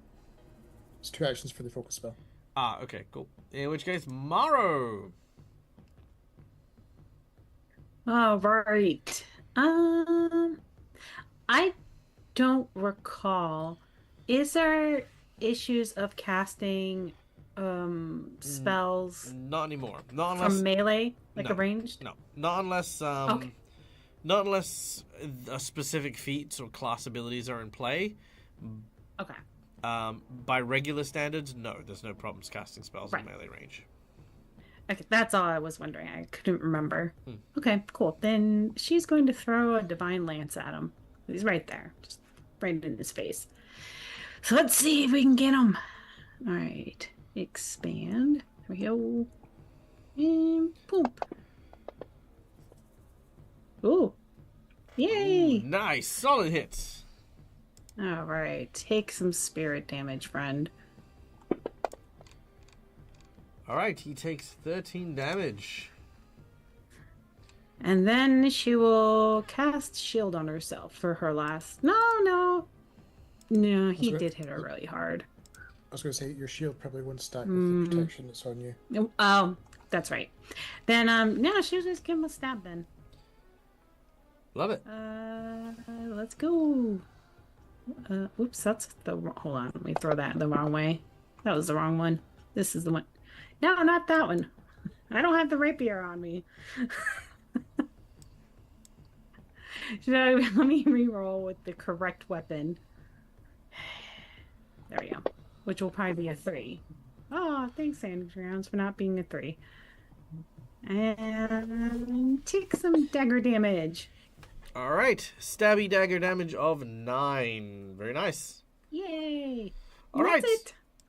As you've stabbed him, we go to Navander. Grasping the sword in two hands, Navander rushes forward. A fiery light can be seen on the blade itself as he is going to spell strike. He moves forward, spell strikes with ignition. Nice. Love that. Yeah. Let's move him forward. Move him forward. Let's see if I hit him, because that's the big thing, of course. I would like to use a hero point, please. You may use a hero point. Thank you.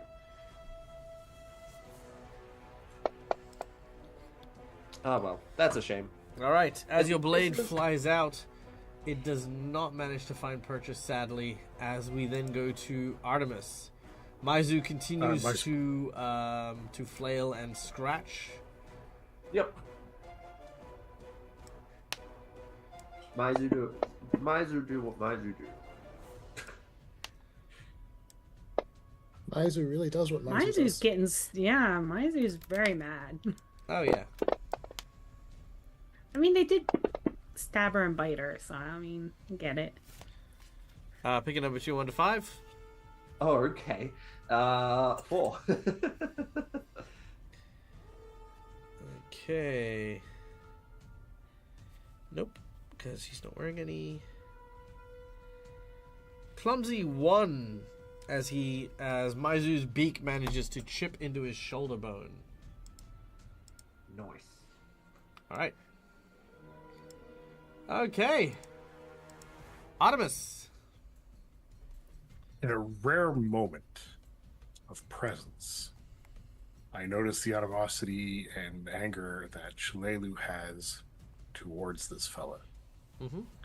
So I'm going to reach out, and you see dust start to stop as you see an infinite number of Shalelus start casting out from her.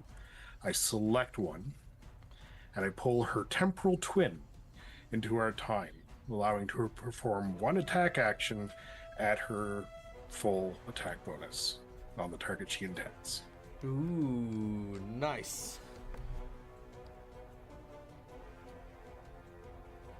All right, she's going to do so.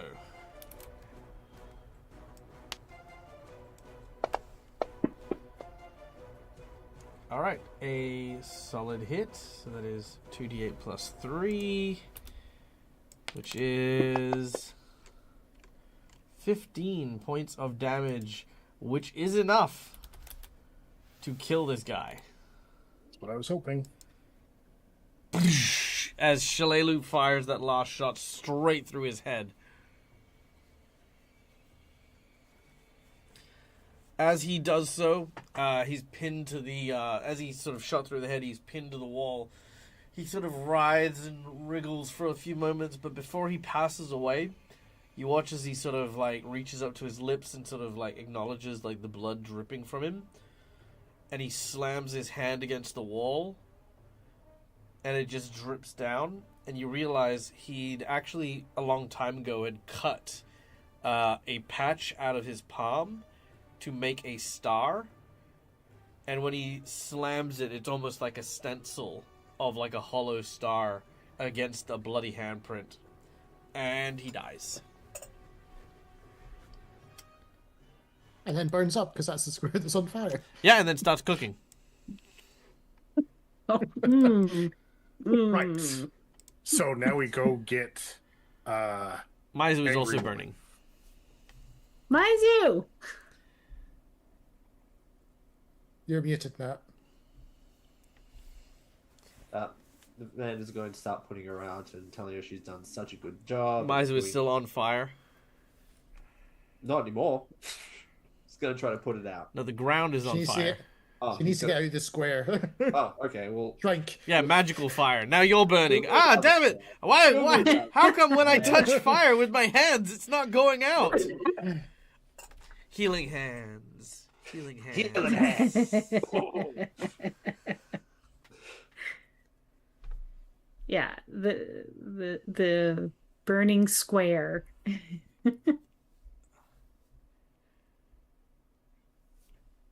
No, seriously, I am going to burn Maizu and start bleeding Maro if people don't do stuff. Yeah. No. It only Uh, lasts until I- the end of the target's next turn, so Oh, it's like 1 round. Yeah, okay. persistent bleed. Maro's holding her side. Okay, She's like, cool.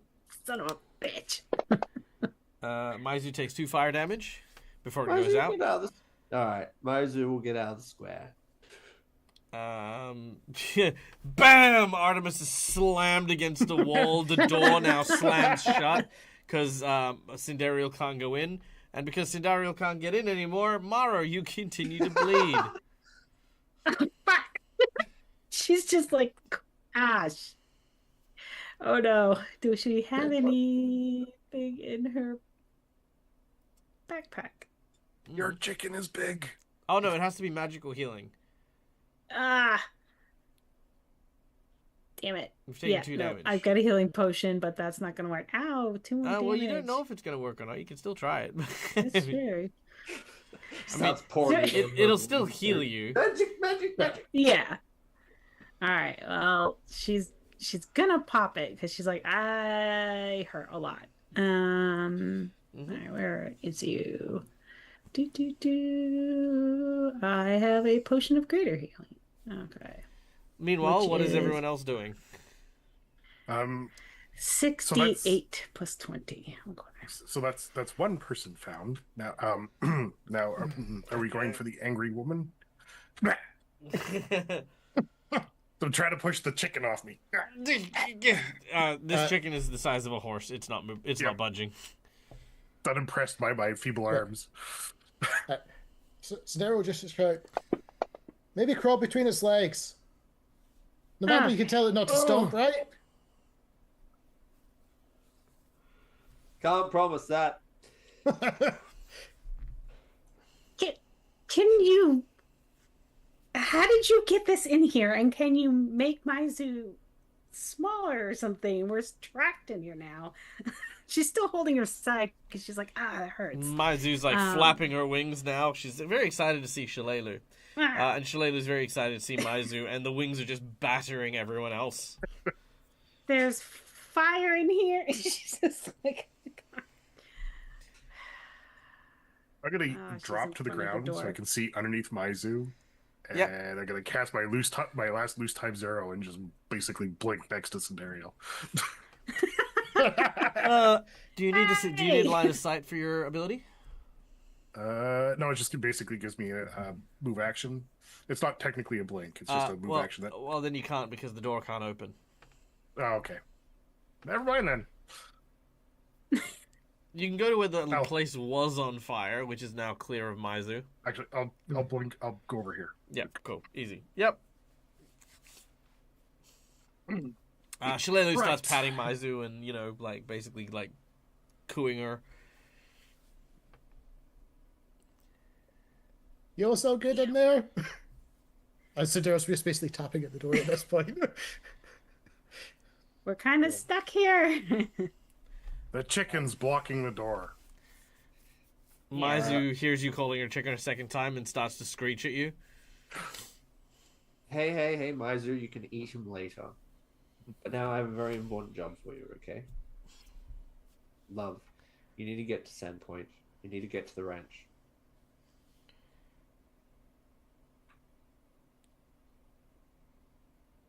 Sorry, I presumed you were talking to Shalelu, but I also presume you have more instruction other than go back to the house. Yes, probably. There's a thing that's going to take place tonight. You've read the book Invasion of the Body Snatchers, right? The cloning facility here is people at Sandpoint have been poisoned. They're going to try to do a body swap with clones. I'll stay here and shut down the cloning facility, though.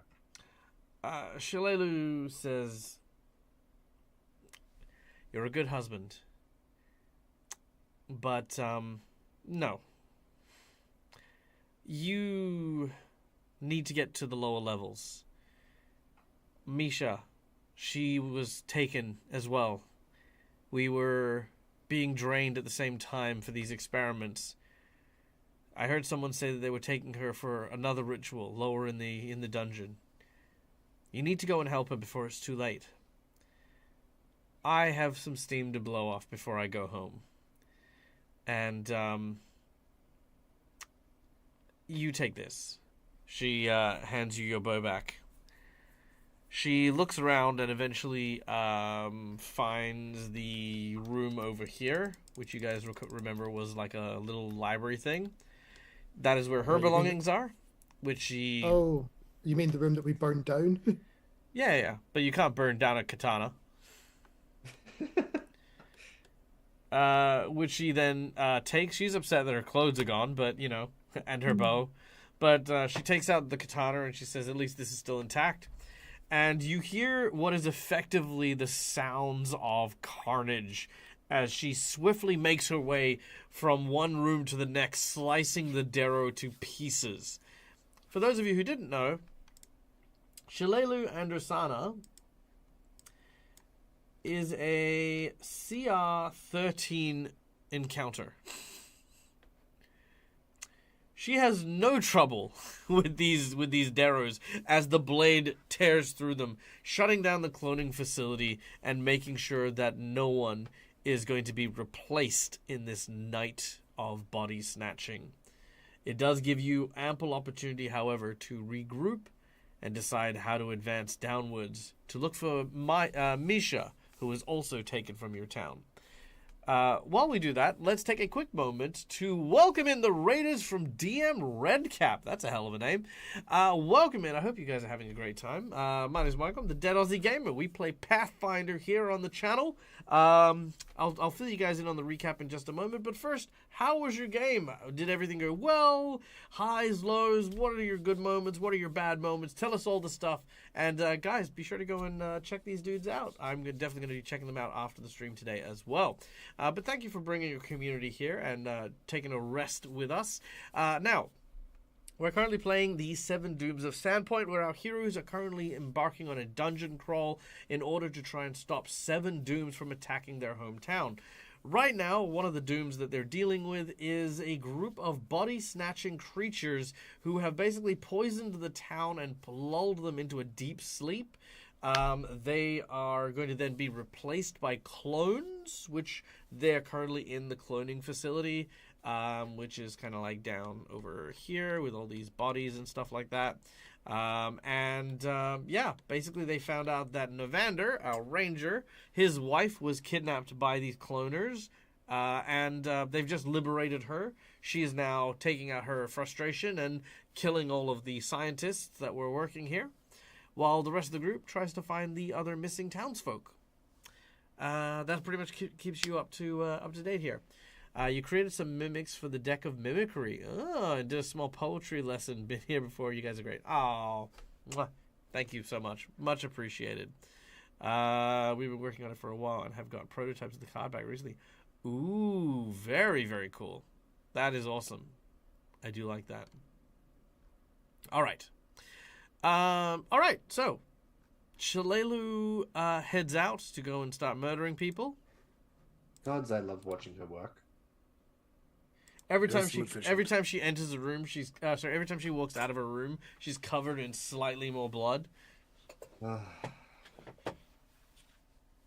Anyway, we were doing something, right? Sorry, I got distracted. Yes, we need to go find Misha. By the way, I presume you're going to shrink down Maizu at some point or another, despite everyone's... I might return Maizu to her amulet for now. I mean, if you wait another minute, I can kill Maro.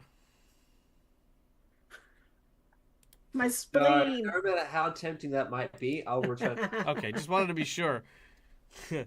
Cinderio, you see that Maro's, started, creating this, really thick black bruise on their body. You're not sure why until you realize there is catastrophic internal bleeding from how long has passed. Yeah. Yep. Yeah, she's kind of hunched over and holding her side too, just like. Okay, and it does have the magical trait. Tapping the bruise, as in inspecting it with the healer's gloves. Yep. Because that's magical healing as well. Mm-hmm. I'll use the gloves as the once per day. All right, healing not a on it. problem. Okay, you will heal some more, and the bleeding will stop. Let's say that by the time you've come out, you have taken 25 damage,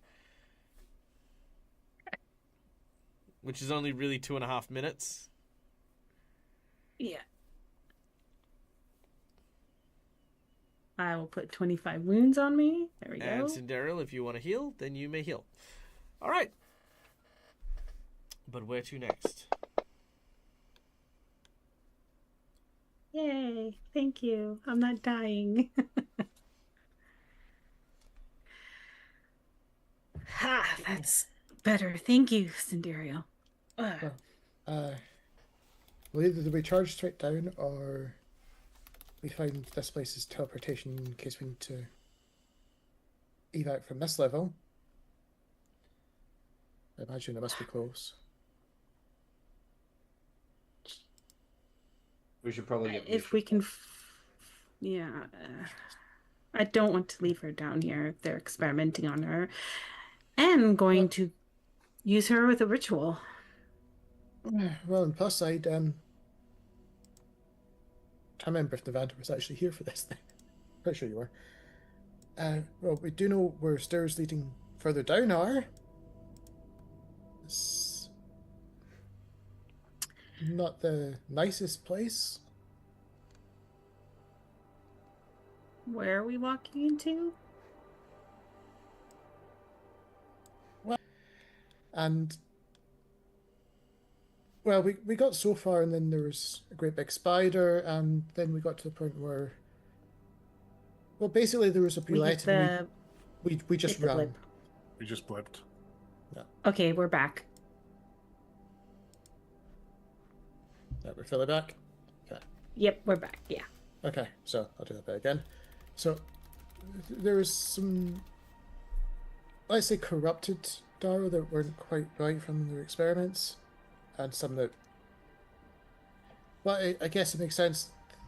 There might have been the examples of the body snatchers, and well, a very big spider that was, well, very kind and just let us walk through. But we did also stumble across well, a bullet. I mean, you saw it up top, and yeah, when we found that, we kind of ran and panicked and, well, maybe lost our way a little bit. But I mean, we do know at least the path down Okay. from this level. So, weirder Darrow. All right. In a long roundabout Okay. way, Cinderil says, I know how to get down from here. Yep, Yep. and we'll proceed Let's go. to the. And also West remembers corridor. that the drow said that the way that they had gone was the wrong way, because if you wanted to get down to the lower level that you were looking for, you would need to go through the pit entrance, not the secret staircase. Okay. Which, it's fine that you didn't remember that, because it's so long ago, it's fine. Had I remembered everything else, was actually a bit more surprising. No, you did good. But yes, you do, yeah, the Darrow that had been body swapped were on that level as well. All right, do you want to head to that entrance? Yes. All right, looking around, you take a few minutes and you eventually find, not too far away from where you are, the rune circle, which is just behind this office that's here. Underneath the table in the office, you hear a cowering voice. The Baba Yaga, she comes for us. My God, this is it. It's all over. I don't know what I did to deserve this. I'm just a man of science. All I wanted, I was so close. I almost saved my people. Then the mad woman, she comes. She slashes and strikes. Oh, she'll find me and then it'll all be over. 999. There's another one here, love. Ah! She comes in. She says, "No worries," and you watch as she stabs him straight through the neck. Blah!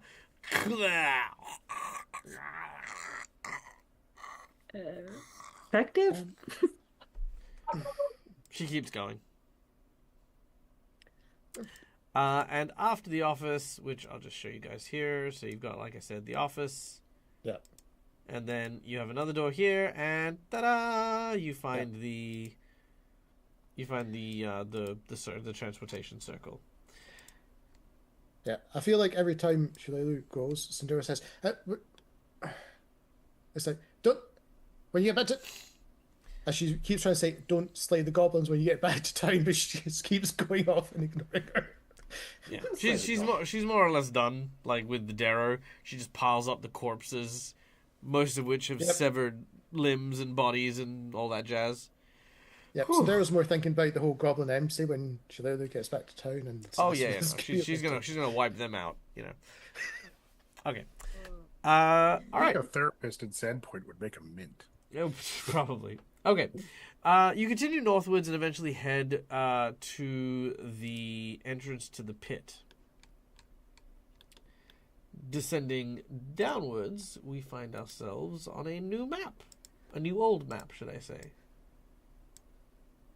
Dude, Artemis. That's true, very new to Artemis.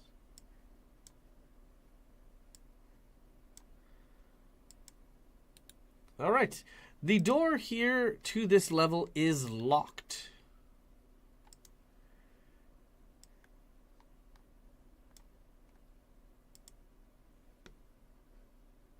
Can anyone do anything? Artemis waits for looking at Morrow, and then pulls out a brand new, shiny, barely used set of lockpicks. Goes up to the door. Thank you. How many of these do you have? Or do I... Yeah, she's gonna go and attempt to unlock the door. Alright. Alright. Thievery. A 20 is enough. 20. Alright. Yay. Alright. Cautiously optimistic. Okay. Our heroes enter into the next area.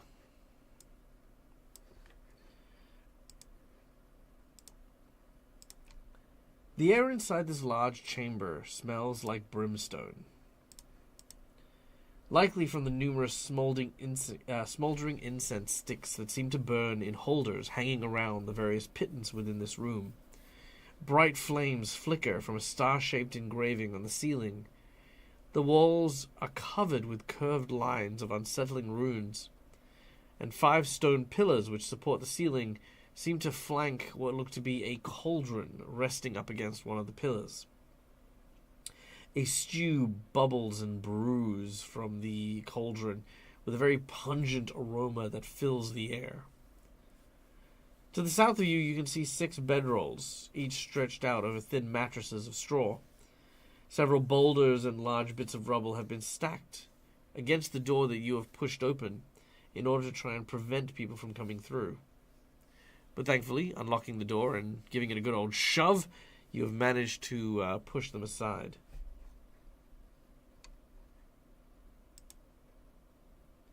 Here, you see a great number of the individuals you'd met before who were all cultists of the Sandpoint Devil. Some of them you actually recognize, Cinderio and Evander. Oh! Most of them were taken to town. Oh, hi! Oh, well, it's you guys. You're the guys from the party earlier on.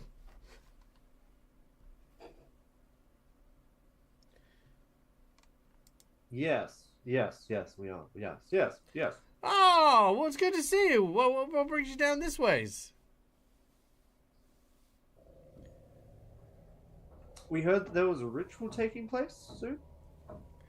Oh, the ritual? Yeah. The boss is apparently this close to turning into the Sandpoint Devil. Oh, we can't wait. Oh boy, it's gonna be a great time to see the boss finally get to ascend and fulfill his goals. Yeah, like fulfilling your dreams. I feel like is always such a noble thing, and so few of us get to actually accomplish those things we set out for. But you know what? If anyone deserves it, it's the boss. I mean, do you remember that time when he got us a cake for your birthday? I remember. Yeah, exactly. See, like people just, like normally evil villain bosses, they tend to be like, really aggressive or do this and do that. You know what? He always asks and says please and thank you. I mean, best working environment ever. Plus we get dental. And we get dental. Dental is another amazing, thing about joining, up with them. So yeah. No, honestly, this whole turning into the Sandpoint Devil couldn't have happened to a nicer person. Where could we see that happening? If I wanted to see this transformation happening, where would I go? Oh, probably the Devil's Sanctum.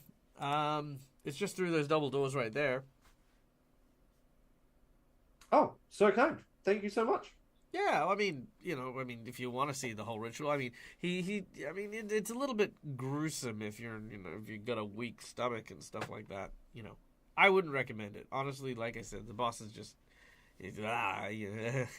We don't even know if he's gonna like recognize us when he fully transforms. He might be dangerous, I'm sure we'll manage, but thank you. Oh yeah, no worries. Oh well, actually, before you go, we've just finished some stew. If you want to join us for dinner. I mean, if you're not in a rush or anything. Oh no! If I mean, I personally want to go see this transformation take place. You sure? So... It's giant spider. It's kind of like crab, more or less. As appetizing as that sounds. I mean, I don't want to suggest. I don't want to say anyone else. I mean, Artemis, did you want to try some spider stew? Tastes like crab. I'll take your word for it. I'm full. Thank you. No, it's our pleasure. All right, well, yeah. I mean, good luck to you guys. I mean, I hope it's as exciting as as it seems to be. But yeah, long live the Sandpoint Devil, I guess. I don't know. We don't really have a creed or a motto of that kind. It's just kind of like we're just waiting for the devil to arrive and help us free ourselves from the situations we find ourselves in day-to-day lives where society has left us by the dregs and the wayside and not allowed us to really achieve our full potential, but by breaking it down and destroying it using the power of the Sandpoint Devil and following in suit, we'll eventually be able to rise to a position where actually life gets a little bit better than it was, which actually isn't that hard of a far cry because lives was pretty shit already beforehand. I mean, already we've got spider stew and things are looking up, right? I mean, what's better than spider stew? Huh? I mean, beef, probably, but we don't have beef down here. We got spiders. Yeah, that sounds great. If this doesn't work out, there's a new goblin embassy. Oh, we're not goblins. Yes, but I'm sure they would Dave's be a more halfling. happy I'm a halfling. with you. Yes, it's fine. I'm just saying, you said you're dregs of society with nowhere to go, and we have this new goblin embassy, so clearly Sandpoint is, growing. Becoming more accepting. Oh, yeah. Yeah, I heard about this. Yeah. No, I mean, that's great. That's great. I mean, hopefully, maybe if the boss turns into a Sandpoint Devil, we can all kind of be Sandpoint Devils. Yeah, and then we can go live in Sandpoint. I mean, maybe. Yeah. That'd be kind of cool. Do you want to do that? Nah, I'm good. Okay, well, what about you? Yeah, maybe. I mean, see how it goes. I mean, it's really scary sounding from the looks of it. I will say, every single time Sandpoint Devil is mentioned, Daryl twitches. Amanda's slightly, just kind of smiling and nodding and waving as he makes his way towards the door. Yep. Yeah. Wow. As I'm walking through, I'll turn to the cultists and recommend Certe Petaturla as their mantra, and keep walking. Ooh, nice. All right. Stands for definitely doomed in Latin. Nice. All right. As you open the door, you find a kind of like a pavilion of statues, each depicting ancient lords, each of which an old abyssal lord. Oh no. Hey, Peyton, We left him back in town. you didn't bring Peyton? Did not. He wanted to talk to other The angry Misha. lady. Yeah. Who's gonna go run through and set off all the trap? Alright, it's fine. I can try to find traps if needed. You Alright. know, without trying to run into them. All right. Maro enters and begins to search for traps. As you do so, make a perception check. All right. Wait, do I have anything? Let me just double check I don't have anything for traps. So I've got some stuff for that. Trap finder. I get a +1 circumstance bonus. Very well. Cool. All right. 1. And perception go.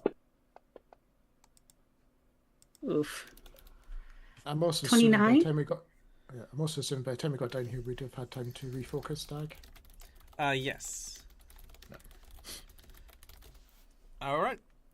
With that perception check, you do notice something very odd that brings a twinge of terror to you.